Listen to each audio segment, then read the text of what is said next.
கிழிஞ்சு போச்சு. காலையில் நான் எதுவுமே குடிக்காமல் வெறும் வயிறோட வந்துட்டேன் அண்ணி. அதனால் நீங்கள் என்ன பண்ணுறீங்கன்னா போயிட்டு எனக்கு ஒரு சுட சுட ஒரு காப்பி போட்டு கொண்டு வாங்க அண்ணி. வந்த உடனே லீலைய ஆரம்பிச்சிட்டா.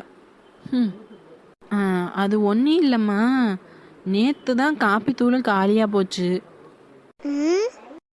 ஆமாண்டி அம்மா, நேற்று தான் காப்பி தூள் காலியாக போச்சு. அதனால் காப்பி போடுறது ரொம்ப கஷ்டமே.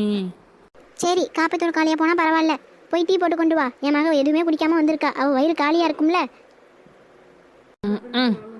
அத்தை உங்ககிட்ட சொல்ல மறந்துட்டேன். டீ தூள் டப்பா இன்னைக்கு காலையில் தவறுதலாக குப்பையில் கொட்டி போச்சு. டீ தூளும் இல்லை, டீ போடுறதும் கஷ்டம். ஓஹோ, நீ அப்படி வரியா? இரு.